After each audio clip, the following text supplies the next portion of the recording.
2020 was a challenging year due to the COVID-19 pandemic. I'm Mike Anderson with the North Dakota Game and Fish Department. My guest this week is Game and Fish Director Terry Steinwand.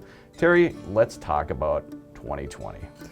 Well, like everybody else, not only in North Dakota but across the world, 2020 was challenging. So we did have to close our doors except by appointment only, not only in the Bismarck office but our field offices across the state.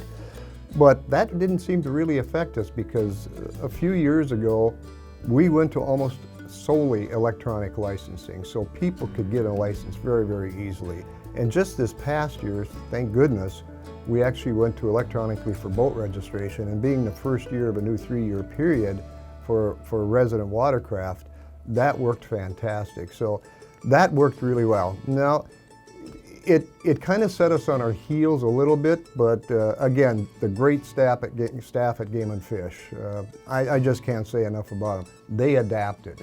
And some examples of that are our fisheries crew go out and spawn in the spring. Well, they built plexiglass barriers and they were wearing face masks, so on and so forth. Many states around us and across the nation absolutely canceled those activities. And you say, well, okay, that's not really that important. Well, it is, because this isn't just affecting 2020, it's affecting years down the road, whether it's northern pike or whether it's walleye or yellow perch or trout or whatever.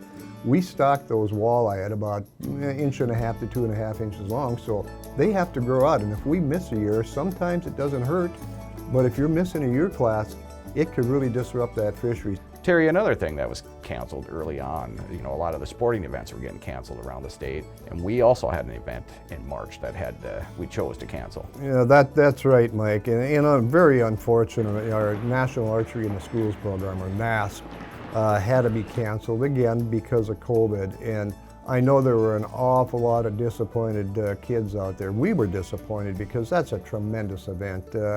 Usually get over 1,000 participants in that, and they just weren't able to have it this year and maintain that social distancing and the safety of everybody there. Okay, in addition to our spawning efforts with walleye and northern pike, our waterfowl biologists and upland game biologists continued their surveys as well. North Dakota was the only state in the Central Flyway, which is composed of 11 central states in the United States, from North Dakota through to Texas and either side of it. We were the only state in that Central Flyway to conduct the annual May waterfowl survey.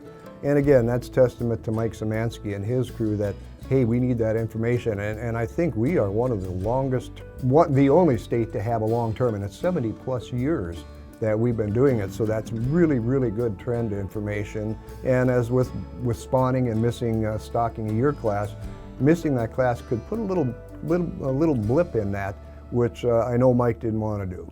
Okay, and our upland game biologists conducted their surveys. Yep, they conducted the roadside, of course, the crowing counts in the spring of the year, which isn't all that difficult. Those are usually solitary events, so you're really not around people. And same with the fall brood surveys, pretty solitary. And again, the public benefits from that information. And a lot of these, obviously all these surveys are, like you said, either by themselves or we've adapted. It's outdoors. Right. Yeah, and the governor has said, get outside. No better place to social distance than getting outside in North Dakota. Well, you still have to social distance, but if you go out fishing, I know I went fishing in the boat with my son quite a bit this summer, but honestly, we were more than 6 feet apart. I don't have a huge boat, but I got an 18-foot boat. He's at the front, I'm at the back. We're socially distanced. Same with hunting.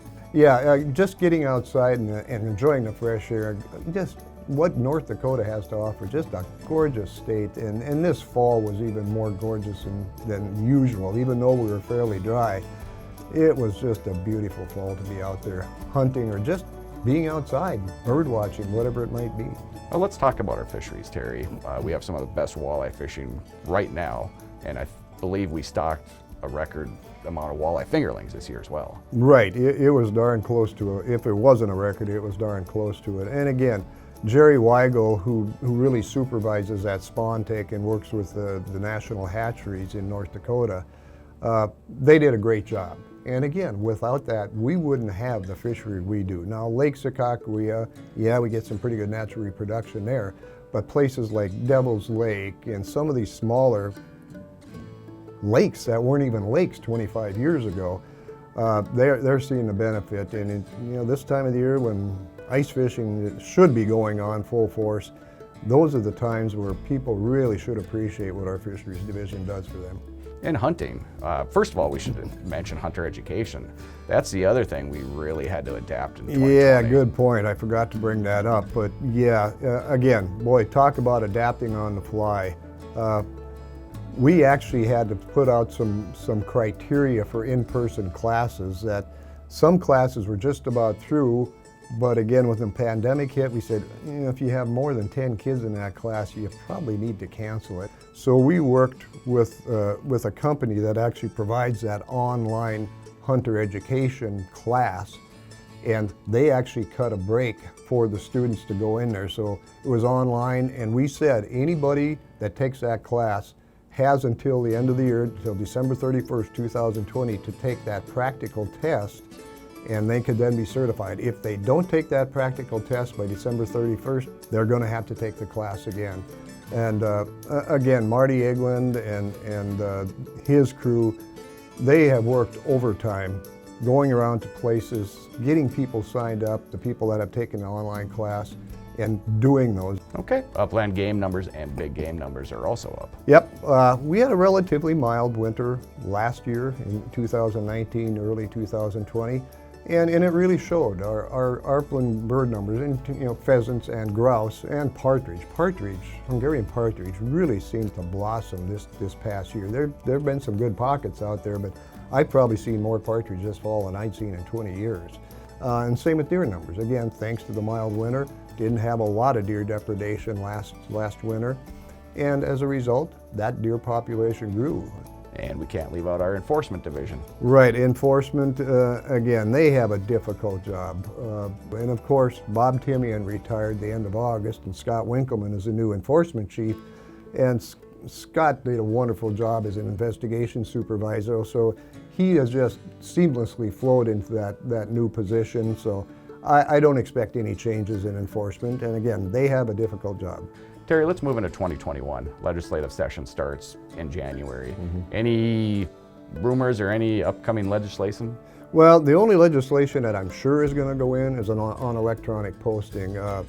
There was an interim natural resource committee that was charged with the last legislative session of studying electronic posting and choosing up to 3 counties to do a e-posting trial, or electronic posting trial for landowners.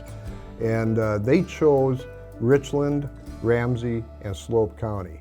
At the end of September, they actually came out with 3 draft bills coming out of that interim natural resource committee. The first one did say that they're going to expand the pilot study to all 53 counties and include a penalty with electronic posting as it is for physical posting, because this last year, even though they're electronically posted, they still have to physically post because there was no penalty for trespassing on electronically posted land. The second one would basically say, well, we're just going to go with it. We're going to put a penalty into it in for electronic posting. And the third one is a little more complicated because it's criminal trespass and hunting trespass. And the criminal trespass portion of it said anything enclosed by a fence would be automatically posted. Now, I know there's some wording in the works that I haven't seen yet that would exclude licensed hunters and anglers. They could do it unless posted close to hunting or fishing. And they also changed the word, if you have a sign out there, again for criminal trespass, that said you may put your name on it if you want to be contacted. It currently says you must put your name on it. I know there was a little problem with that with the sportsman representatives on that committee, so where that's going to go, I guess I'm not really sure. And then that same thing, not the fence portion, but the may and must was on a hunting trespass. And again, I have not seen the final language on that those bills yet. In terms of other legislation, I've heard rumors of probably 10 other bills coming in that would affect sportsmen or game and fish directly. I don't ever put stock in rumors. I wait until I see the bill. We'll prepare for some of those just in case they do come in, but until we actually see the language, it's really difficult to say that, hey, here's what we're going to do. Okay, let's move on to some of the challenges for Game and Fish in 2021. Right. Well, yeah, we've said this for years. Chronic wasting disease, or CWD, it's here on the landscape. It really is here to stay. So that's a continual challenge that we're hoping to step up and do a little bit more to just contain it to where it's at right now. We're never going to get it off the landscape in those areas, but let's contain it to those areas so it doesn't go elsewhere. And of course, aquatic nuisance species. Ben Holen out of our Jamestown office is our aquatic nuisance species coordinator, and Ben's doing just a tremendous job. And even during the pandemic, they're out there, they're inspecting boats, they're sampling lakes.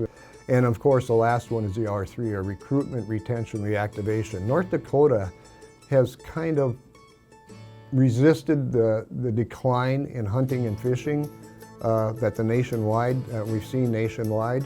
We don't want to wait to see if that happens in North Dakota, so we've actually hired an individual to coordinate that. But it's not just that individual's job, it's everybody in the department's job. We have to work together, and actually the public, if you're interested in hunting and fishing, we're going to ask you to help out to some extent too. We're not asking for time or money, we're asking you to buy into that philosophy that we want to do this for future generations. I have kids and grandkids that I hope they have even a semblance of the opportunities that I've had for hunting and fishing in North Dakota. Terry, 2020's ending. What's 2021 going to look like? I think, again, with the mild winter, I think we can expect some good bird numbers if it continues, and good deer numbers. And fishing, again, Greg Power in that fisheries division, you're going to have another great year of fishing. Now, again, we heard some complaints on Lake Sakakawea this year, and there was really good fishing up there. But fish swim, they're not always going to be in the same place, and that smelt population is actually doing pretty good. So we got some great growth, and sometimes that makes for a little tough fishing though. But in terms of fish populations, they are doing tremendous. A lot of great information, Terry. Thank you. Thank you, Mike. For more information about the North Dakota Game and Fish Department, visit gf.nd.gov. For Game and Fish Director Terry Steinwan and the rest of the staff here at the Game and Fish Department, thanks for joining us for this week's program. We'll see you again next week.